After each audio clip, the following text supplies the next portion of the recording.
नमः सिद्धेभ्यः नमो हरिहन्ताय नमो सिद्धाय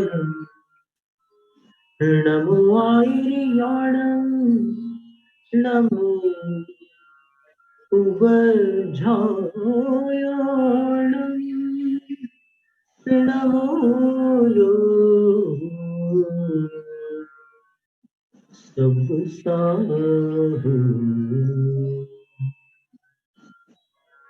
भक्तामर प्रणतमौलिमणिप्रभाणां मुद्योतकन्दलितपापतमोवितानं सम्यक् प्रणम्य जिनपादयुगं युगादा वालम्बनं भवजले पतताञ्जनानां यः संस्तुतः सकलवाङ्मयतत्त्वबोधा दुद्भूतबुद्धिपटुभिः सुरलोकनाथैः स्तोत्रैर्जगत्त्रतयचित्तहरैरुदारैः स्तोष्ये किलाहमपि तं प्रथमं जिनेन्द्रम्।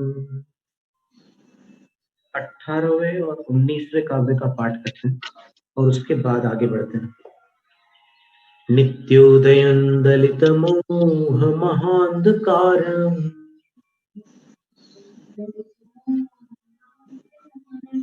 गम्यं न राहुवदनस्य न वारिदानाम् विभ्राजते तव मुखाब्जमनल्पकान्ति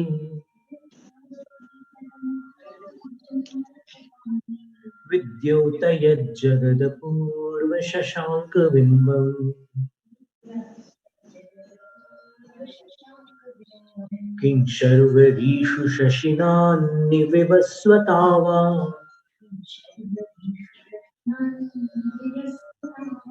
युष्मन्मुखेन्दुदलितेषु तमः सुनाथ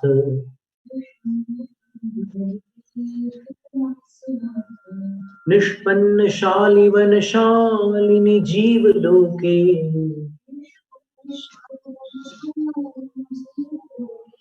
कार्यं कियज्जलधरैर्जलभारनम्रैः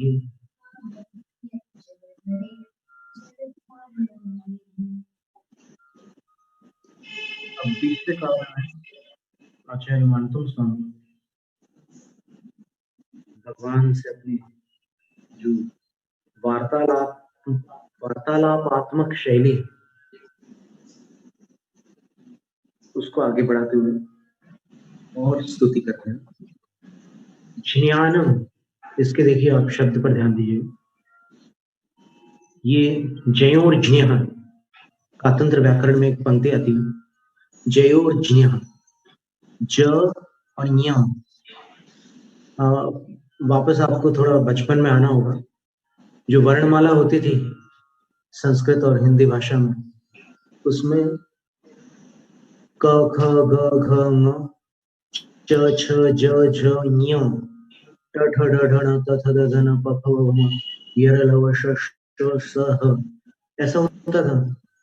तो इसमें आपको च छ ज झ ञ ञ, ये ज और ञ, इन दोनों को मिलाने से ये संयुक्त अक्षर कहलाता है।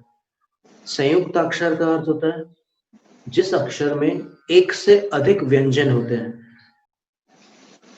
जैसे ज और ञ दोनों व्यंजन है, इन दोनों को मिलाकर जो अक्षर बन रहा है वो संयुक्त अक्षर हो गया। तो उसमें आ की मात्रा लगी है ज्ञानम। तो इसका उच्चारण सीखने के लिए आपको कुछ अभ्यास करना होगा। प्राय करके हिंदी में ज्ञान बोलते हैं और प्राय करके मराठी में ज्ञान बोलते हैं, द से शुरू करके ज्ञान। और गुजराती में ज्ञान बोलते हैं, ग से शुरू करते हैं और न के साथ में उसको उच्चारित करते हैं, ज्ञान। ज्ञान मूल संस्कृत, हिंदी में ज्ञान, मराठी में ज्ञान और गुजराती में ज्ञान। तो यहाँ अपने को संस्कृत का उच्चारण करना है, ज्ञानम। ज में य मिलाने के लिए एक हल्का सा अंदर अपने जो उच्चारण स्थान है उन स्थानों पर, चूंकि ज और य दोनों ही तालु से उच्चारित हो रहे हैं, इसलिए जीभ को यहाँ नीचे लेना होगा, पीछे, निचले दांत के पीछे।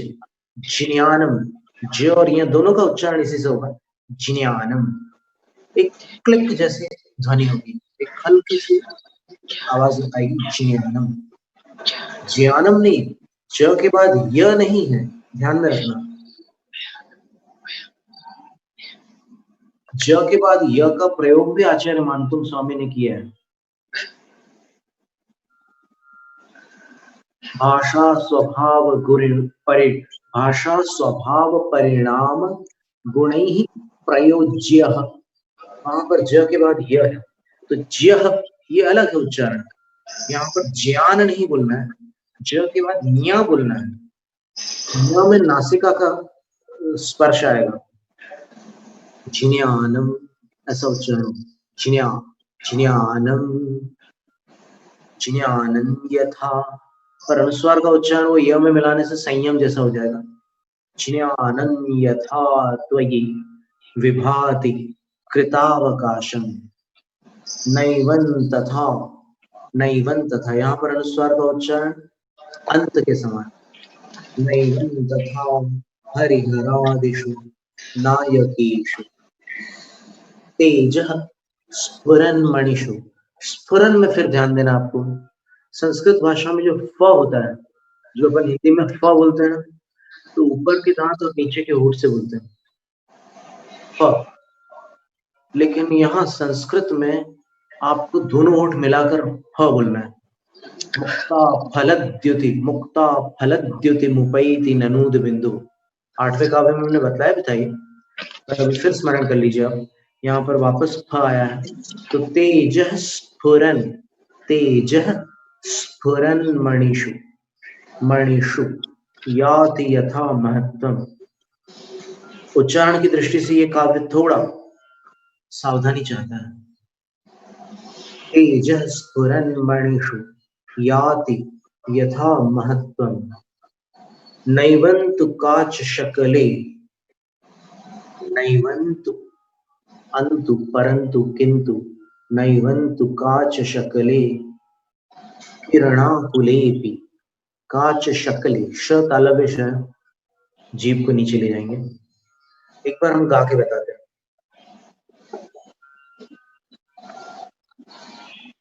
जिन्यानं यथा त्वयि विभाति कृतावकाशं, नैवं तथा हरिहरादिषु नायकेषु तेजः स्फुरन् मणिषु याति यथा महत्वं, नैवं तु काच शकले किरणाकुलेपि। आप लोग कोशिश करिए दोहराने की। जिन्यानं यथा त्वयि विभाति कृतावकाशं,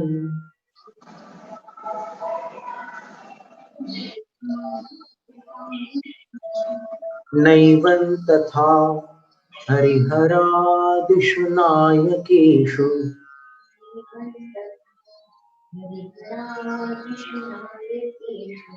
तेजः स्फुरन् मणिषु याति यथा महत्वं,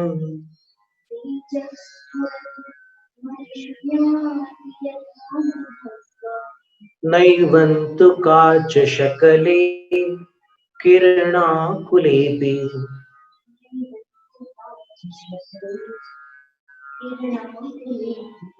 ठीक है, 2 दिन और मौका मिलेगा आपको, क्योंकि हम 3 दिन लेते हैं एक काव्य का पाठ, अर्थ तो एक ही दिन करते हैं। अब देखिए आचार्य मानतुम स्वामी क्या कह रहे हैं आदि जिनेन्द्र से। ही भगवान,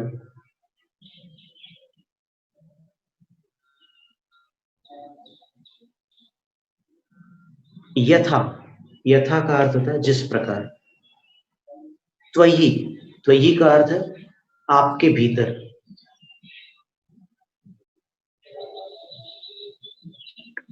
कृतावकाशम ज्ञानम, कृतावकाश ज्ञान, विभाति शोभा को प्राप्त होता है, एवं तथा इस प्रकार, तथा यानी वैसा, हरिहरादिषु नायकेषु न, हरि और हर आदिक जो नायक है, 169 पुण्य पुरुष बताए हैं जैन शास्त्रों में, उनमें 14 कुलकर, 24 तीर्थंकर, 12 चक्रवर्ती, 24 कामदेव, 11 रुद्र, 9 नारद, 24 तीर्थंकरों के माता पिता, दोनों मिलाकर 48 हो जाएंगे, 9 नारायण, 9 प्रतिनारायण और 9 बलभद्र।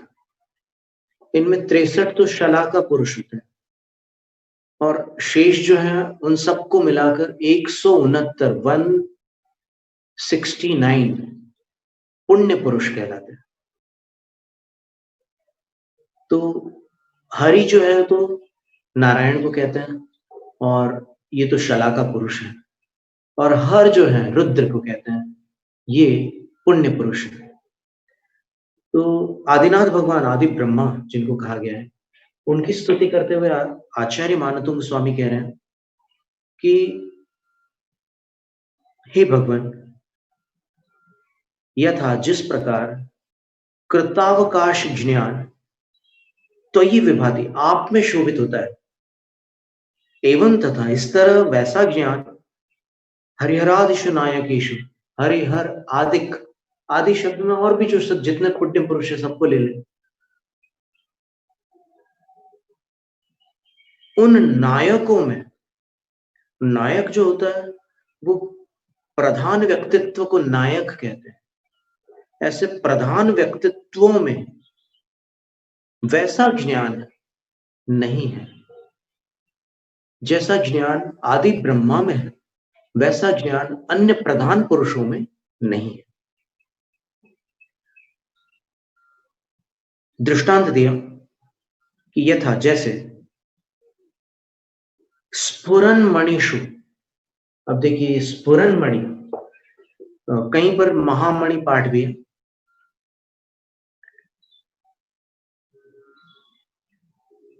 तो जो महान मणियां होती हैं, जो बेशकीमती रत्न होते हैं, कुछ ऐसे रत्न होते हैं जो फ्लोरेसेंट होते हैं, अंग्रेजी भाषा में उसको फ्लोरेसेंट ल्यूमिनेसेंट बोलते हैं, कि वो अंधेरे में भी चमकते हैं। रेडियम भी अंधेरे में चमकता है, लेकिन ये कुछ ऐसे रत्न हैं जिनमें कुछ ऐसे तत्व हैं, भले ही वो पाषाणात्मक है, रत्न जो होते हैं वो पाषाण रूप होते हैं, प्रेशियस स्टोन्स भी बोलते हैं रत्न को, स्टोन्स यानी पत्थर, तो वो रत्न रात में चमकते हैं अंधेरे में।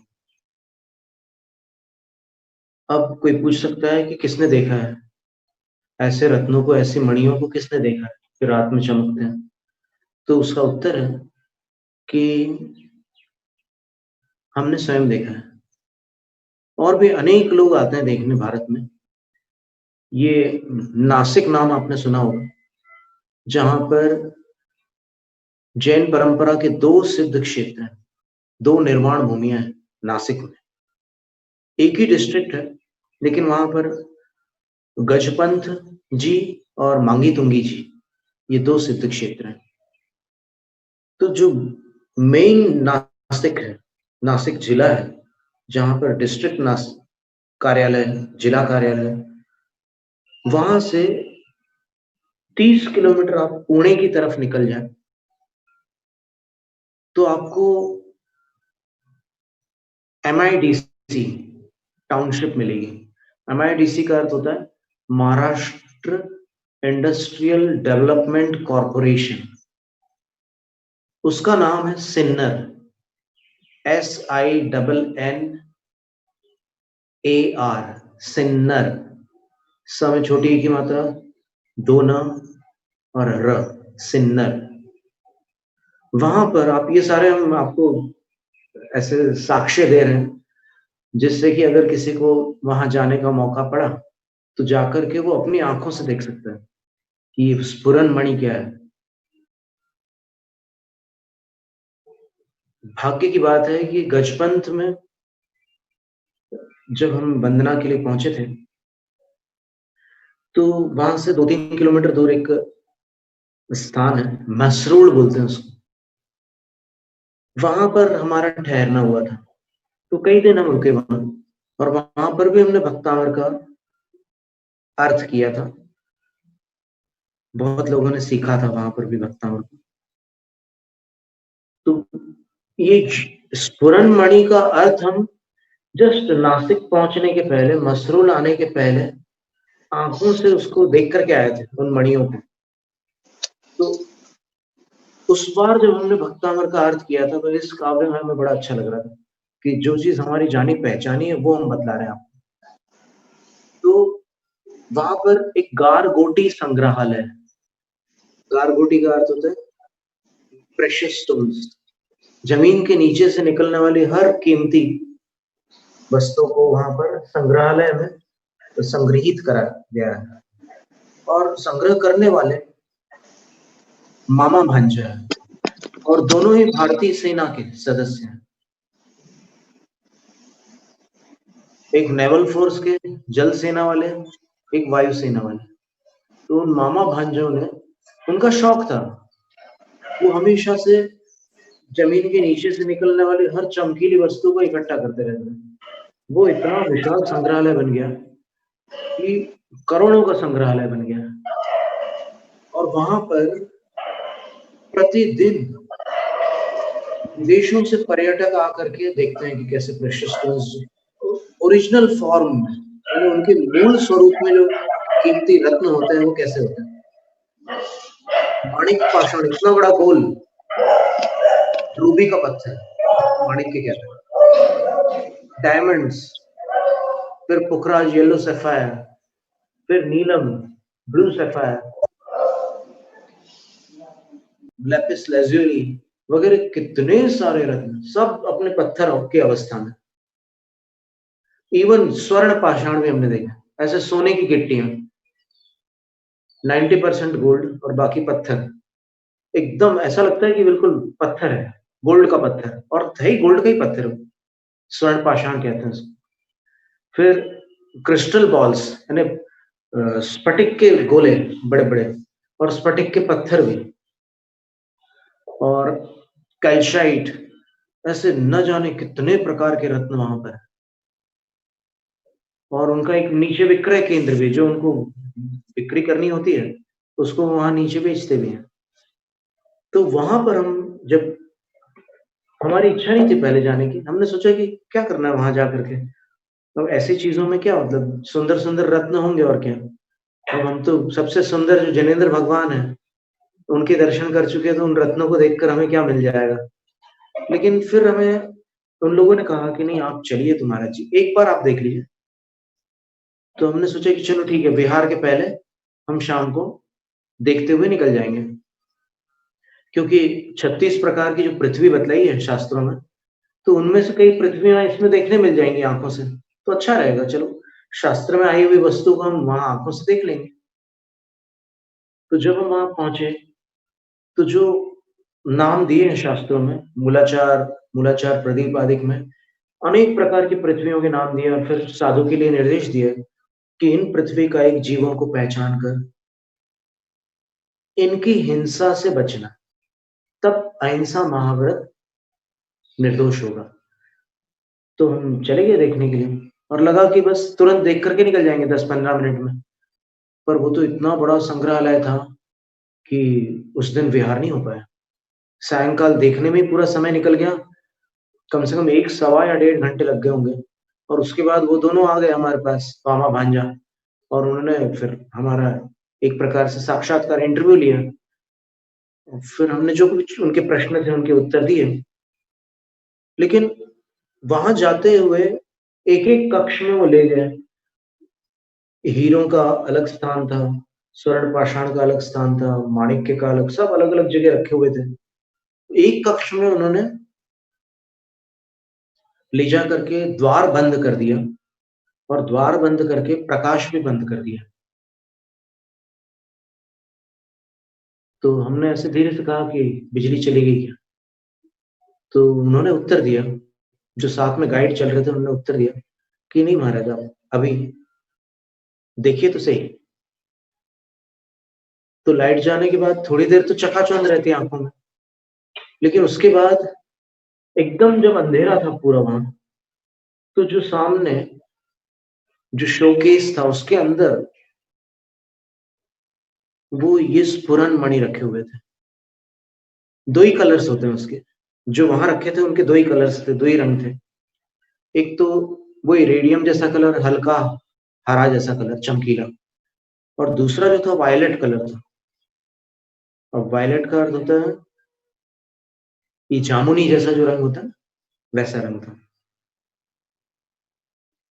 तो वो चमक रहे थे वो रत्न। उन्होंने बताया कि ये रत्न जो है ये रात भर चमकता है। क्यों? बाकी रत्न भी चमकते हैं, लेकिन बाकी रत्नों को चमकने के लिए बाह्य प्रकाश का आलंबन अपेक्षित होता है। यानी बाकी रत्न प्रकाश में चमकते हैं, ये रत्न अपने प्रकाश से चमकते हैं।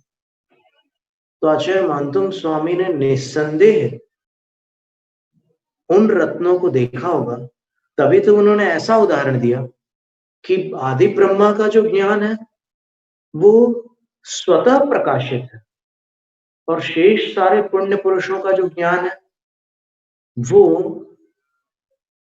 आलंबन से प्रकाशमान होता है। तो स्वतः प्रकाशित, अपने आप सब कुछ जानने वाला ज्ञान केवल ज्ञान है। बाकी सारे ज्ञान कुछ सहारा तो लेते ही हैं।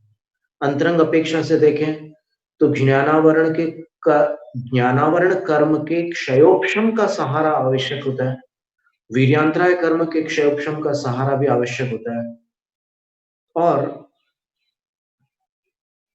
कुछ और भी अपेक्षाएं होती है।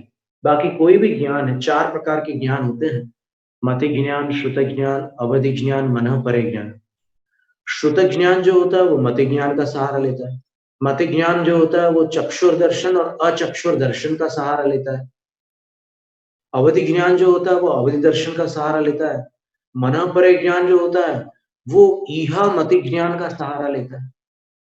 तो सारे ज्ञान सहारा लेकर के चलते हैं, भले ही वो ज्ञान परोक्ष हो या प्रत्यक्ष हो, कोई भी हो। बिना सहारा के, बिना सहारे वे ज्ञान काम नहीं करते, आलंबन सहित ही वो कार्य करते हैं।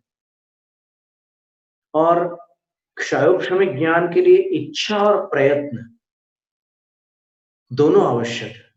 जानने की इच्छा भी हो और जानने का प्रयत्न भी हो, तब जाकर के वो ज्ञान जानने में सहायक बनता है। जैसे अभी आप ये सब सुन रहे हो, लेकिन आप अगर आपको जानने की इच्छा ना हो तो आपको कुछ याद नहीं रहेगा, सुनने के बाद आप भूल जाएंगे। और आप प्रयत्न नहीं करोगे, सावधानी पूर्वक नहीं सुनोगे और सुनकर समझने का प्रयत्न नहीं करोगे, तो भी वो चीज छूट जाएगी। तो संसारी प्राणी का जो ज्ञान होता है वो इच्छा और प्रयत्न से कार्य करता है, लेकिन आदि ब्रह्मा जिनेन्द्र भगवान आदिश्वर स्वामी का जो ज्ञान था वो कैसा था? वो केवल ज्ञान था, केवल असहाय।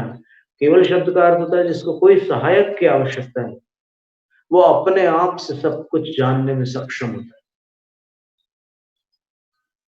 तो इतना अंतर था। शेष महापुरुषों का जो ज्ञान है, शेष नायकों का जो ज्ञान है, वो उनके समान नहीं है, आदि ब्रह्मा के समान नहीं। हाँ, वे नायक भी जब वीतराग और सर्वज्ञ पद को प्राप्त होते हैं, जो अंतिम है, अंततः निर्वाण पूर्व सभी महापुरुषों को उस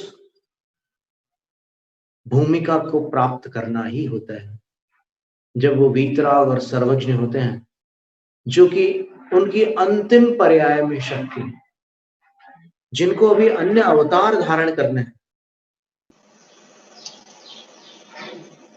उनके लिए ये अवस्था नहीं है।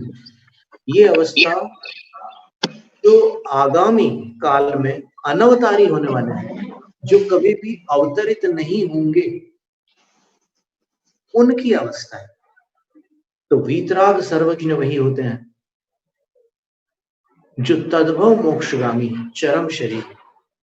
इसलिए कहा कि अन्य पुण्य पुरुषों में जिन्होंने अभी सर्वज्ञता को नहीं छुआ है अथवा जो तद्भव मोक्षगामी नहीं है, उनमें केवल ज्ञान नहीं है। तो ये कृतावकाशम ज्ञानम, केवल ज्ञान तद्भव मोक्षगामी वीतराग सर्वज्ञ में ही होता है, ये निश्चित है। और जिनको केवल ज्ञान प्राप्त होता है वो नियम से सिद्धत्व को प्राप्त होते हैं और उसी भाव से सिद्ध होते हैं। और जिनको केवल ज्ञान नहीं हुआ है वो पहले केवल ज्ञान प्राप्त करते हैं, फिर सिद्धत्व को प्राप्त होते हैं। यानी पहले अरिहंत पद होगा, फिर सिद्ध पद होगा। जिनको अरिहंत पद हुआ है उनको नियम से सिद्ध पद होगा, और जो सिद्ध हुए हैं वे नियमतः पहले अरिहंत हुए थे। ये चर्चा है। तो आचार्य महाराज उदाहरण दे रहे हैं उन सहज प्रकाशमान रत्नों का उदाहरण दे रहे हैं कि वे स्फुरन मणियों में यथा जिस तरह तेज महत्तम याति, जो प्रकाश होता है वो महत्व को प्राप्त होता है, बड़प्पन को प्राप्त होता है, क्योंकि वो उनका प्रकाश है।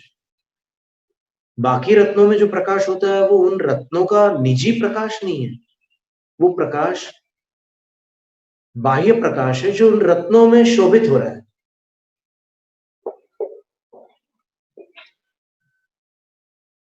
लेकिन ये जो प्रकाश तेजस पूर्ण महाराज जी, आपको जो वो गड़गोटी में जैसा है ना, गारगोटी, उसका पूरा कैटलॉग देखा। और जब विजय डरडा जी मेरे घर आए थे ना, वो कहने लगे आपका कलेक्शन तो गारगोटी जैसे है। आपको दिखाऊं एक बार, जो मैंने इतने सालों में पूरे घर में, मेरे हर कमरे में पूरा स्टोन कलेक्शन है। 15 साल तक कलेक्ट करती थी, फिर विज्ञानमती माता जी ने ऐसे ही नियम दिया कि अब अपरिग्रह करो, अब नहीं खरीदोगे ये। मैं पूरे वर्ल्ड के स्टोन्स खरीदी हूँ। देखो महाराज जी, ये पूरे कोरंडम फैमिली है जिससे माणिक बनता है ना, ये पूरा किसी का 70 साल का कलेक्शन है। ये अपन इस स्वाध्याय पूर्ण करने के बाद इस पर चर्चा करेंगे। हमें बहुत रोचक बात है ये। तो फिर मैं आपको पूरा दिखाऊंगी। ये देखिए, अभी इसका अंत अपन कर लेते हैं जी, आपको नीचे भी पूरा दिखाऊंगी। यथा जिस प्रकार तेज का अर्थ है प्रकाश, जिस प्रकार प्रकाश स्फुरन मणिषु महत्तम याति, ये स्फुरन मणियों में महत्व को प्राप्त होता है, बड़प्पन को प्राप्त होता है। किरणाकुलेपि काच शकले नैवंतु,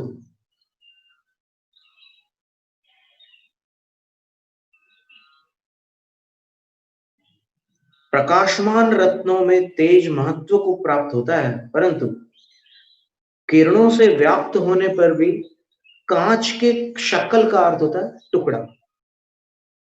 उर्दू वाला शक्ल तो शक्ल, वो शक्ल है, चेहरे को शक्ल बोलते हैं। तो यहाँ पर शक्ल ऐसा शब्द है। शक्ल का अर्थ होता है टुकड़ा। व्याकरण पढ़ते समय विद्यार्थियों को सिखाया जाता है कि तुम उच्चारण पे जरूर ध्यान देना, अन्यथा अर्थ का अनर्थ हो जाएगा। शकल सकल माँ भूत, सकल शकल माँ भूत बोलते हैं कि तुम सकल को शकल मत बना देना। सकल का अर्थ होता है पूरा और शकल का अर्थ होता है टुकड़ा, छोटा सा हिस्सा, तो उल्टा अर्थ हो जाएगा। इसलिए उच्चारण पर ध्यान देना होता है। तो कांच का टुकड़ा यदि किरणों से भी व्याप्त हो, सूर्य के प्रकाश में रखा हुआ हो और उसकी आकृति हीरे जैसी हो या रत्न जैसी हो, लेकिन उसमें प्रकाश जो है वो उस महत्व को, उस बड़प्पन को प्राप्त नहीं होता जो स्फुरन मणियों में प्राप्त होता है। इस तरह से ये आचार्य महाराज ने दृष्टांत दिया। तो अभिप्राय ये है कि जो केवल ज्ञान होता है वो आत्मा का सहज ज्ञान होता है, उसके लिए कोई आलंबन नहीं। सब जो जो कर्म थे वो क्षय को प्राप्त हो चुका है। केवल ज्ञान, पूरे ज्ञानावरण कर्मों का क्षय हो चुका है, वीर्यांतराय कर्म का क्षय हो चुका है। तो केवल ज्ञान का जो वर्णन है, यहाँ पर कृतावकाश शब्द आया हुआ है, इसका अर्थ कोई बिरला ही विद्वान सही रूप में कर सकता है। आपके पास जो अर्थ सहित प्रतियां होंगी, उसमें कृतावकाश का अर्थ हमें लगता है कि मिलना मुश्किल है, बहुत कठिन है। कृतावकाश बड़ा अद्भुत शब्द, और आप देखिए आपकी प्रतियों में कहीं कोई अर्थ दिया हो, आप पढ़ के हमें सुनाइए, कृतावकाश का क्या अर्थ लिखा?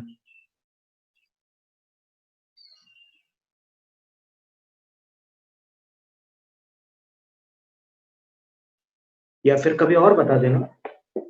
अभी कृतावकाश का अर्थ अपन ध्यान से देखते हैं। प्रवचन सार ग्रंथ का थोड़ा सहारा लेना होता है कि वहां पर आचार्य महाराज क्या कहते हैं।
प्रवचन सार के प्रथम अध्याय में, जो कि ज्ञानाधिकार है,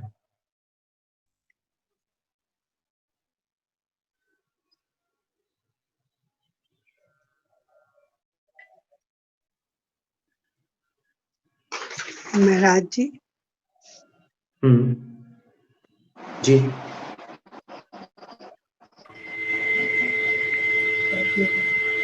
महाराज जी आपने बोलिए। हाँ, ये कलेक्शन देख, ये अपन देखते हैं अभी, क्योंकि इसको पूर्ण करने के उपरांत अपन देखेंगे। ये भी पूरा जी जी महाराज। इसको पूर्ण करके देखते हैं।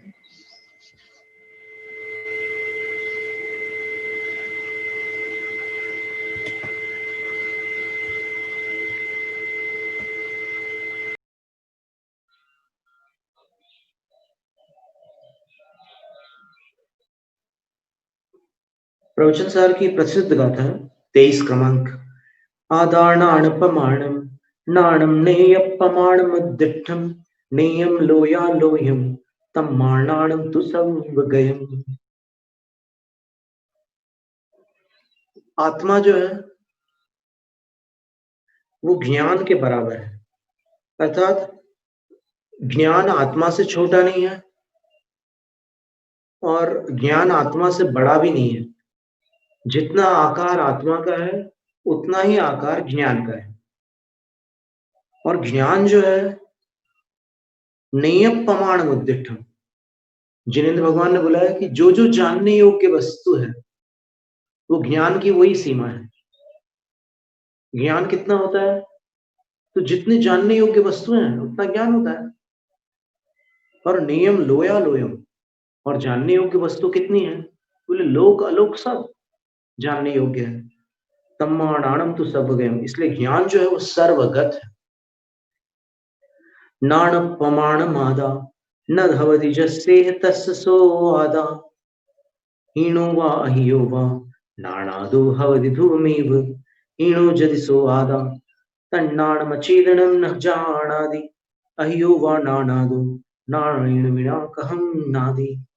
फिर थोड़ा सा न्याय का विषय ले लिया उन्होंने कि कुछ लोग ये मानते हैं कि आत्मा तो अंगूठे के बराबर होती है और ज्ञान बड़ा होता है। कुछ लोग मानते हैं कि ज्ञान छोटा होता है, आत्मा बड़ी होती है, आत्मा सर्वव्यापी होती है।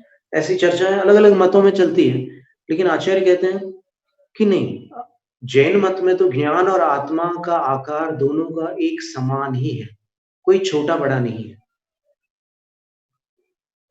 अगर हम छोटा मानते हैं, आत्मा को ज्ञान से छोटा मानते हैं, तो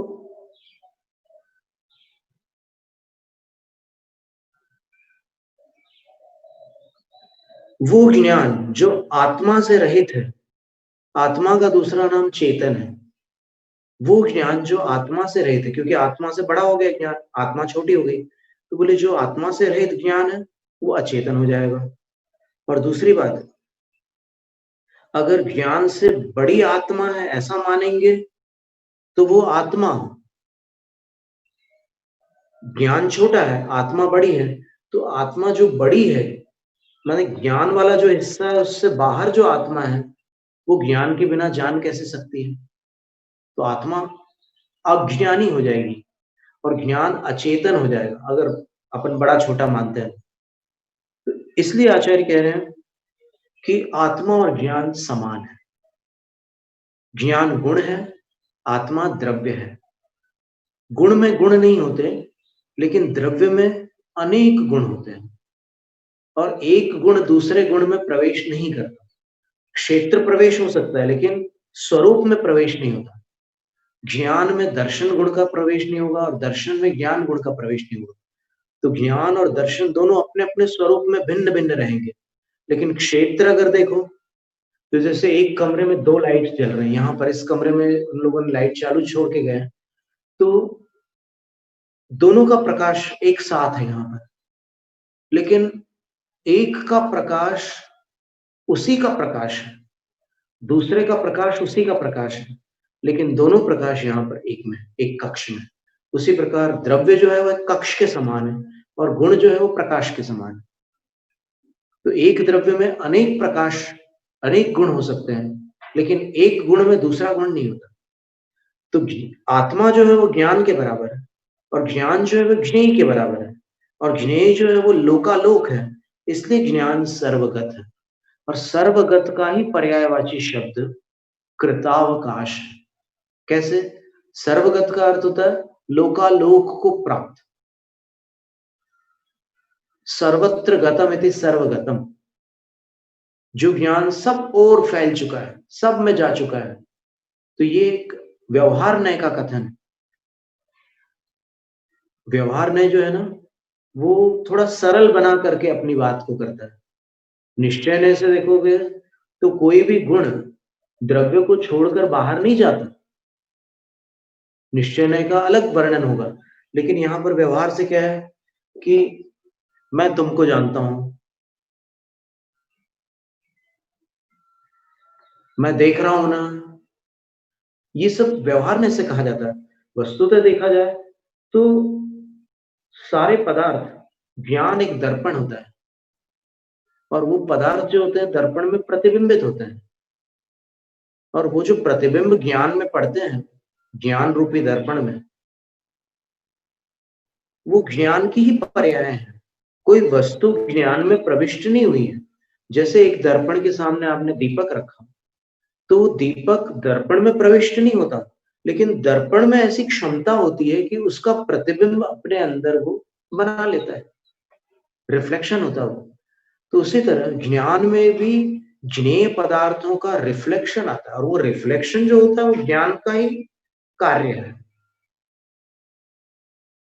तो सारा जगत, सारा लोक, अलोक सब भगवान के केवल ज्ञान में प्रतिभासित है।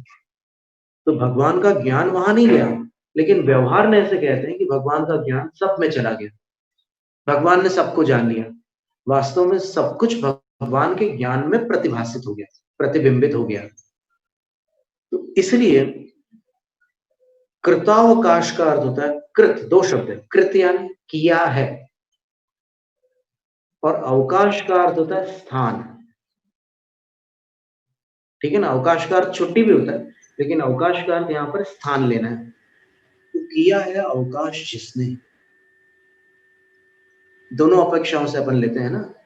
तो एक अपेक्षा ये है कि जिस ज्ञान ने लोकालोक में अवकाश प्राप्त कर लिया, जिनका ज्ञान इतना विस्तृत हो गया कि लोकालोक उस ज्ञान में समा गए, और जिनका ज्ञान लोकालोक में समा गया, दो बातें, लोकालोक ज्ञान में समा गए, इसमें ज्ञान आत्मा से बाहर नहीं गया, वहीं के वहीं सब कुछ ज्ञान में आ गया। और दूसरा, ज्ञान सब में चला गया। अभिप्राय दोनों का एक है, लेकिन कथन शैली में अंतर। तो कृतावकाश का दोनों, कृतावकाश के दोनों अर्थ निकलेंगे। कृत अवकाश येन तत् कृतावकाशम, येन सर्वत्र कृतः अवकाशः स कृतावकाशम ज्ञानम। स ने तत् कृतावकाशम ज्ञानम, जिसने सर्वत्र अवकाश प्राप्त कर लिया वह कृतावकाश, अथवा जिसमें सबने अवकाश प्राप्त कर लिया वो कृतावकाश। कृतः अवकाश लोकालोकैः यत्र तत् कृतावकाशम। तो अपन एक सरल व्यवहारने वाला लेते हैं कि जिस ज्ञान ने सर्वत्र अवकाश प्राप्त कर लिया, ऐसा केवल ज्ञान। कृतावकाश का अर्थ हमसे पहली बार जब भक्तामर का अर्थ हम कर रहे थे, तब जबलपुर में कोई माता ने पूछा था, तो उसका अर्थ हमें आ नहीं रहा था, और जो लिखा हुआ था वो हमने उनको जब बताया, या फिर हमने अपनी तरफ से जो कोशिश की, तो हम ठीक से अर्थ नहीं कर पाए थे। लेकिन अब जब प्रवचन सार ग्रंथ को देखते हैं, तो फिर उसका अर्थ घटित होता है कि जिस ज्ञान ने सर्वत्र अवकाश कर लिया, कृतावकाश, अर्थात जो सर्वव्यापी ज्ञान है, कृतावकाश ज्ञान, वो जैसा आप में शोभित होता है वो अन्यत्र नहीं होता। तो दोनों तरफ से कृतावकाश घटित होता है। सब कुछ भगवान के ज्ञान में आ गया, भगवान का ज्ञान सब में चला गया, दोनों कथन बनते हैं। व्यवहार नहीं की बात है तो उसमें ये सब बन जाता है। इसका पद्यानुवाद देख लेते हैं।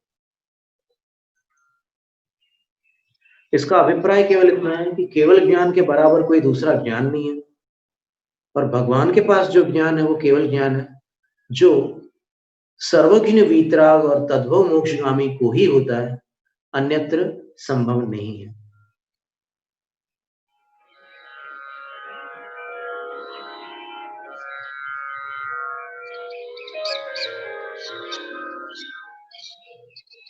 विश्वव्याप्त ज्यों ज्ञान आप में शोभित होता, मोक्ष निधान हरिहर आदिक गणमान्यों के पास कहाँ वह केवल ज्ञान। सहज तेज युत झिलमिल मणियां, ज्यों प्रकाश का करे निखार, त्यों अशक्य है कांच खंड में, किरणें चाहे पड़े हजार। जय जय आदिश्वर स्वामी, घट घट के अंतर्यामी। जय जय आदिश्वर स्वामी, शिवपथ गामी जगनामी। जैनम जयतु शासन।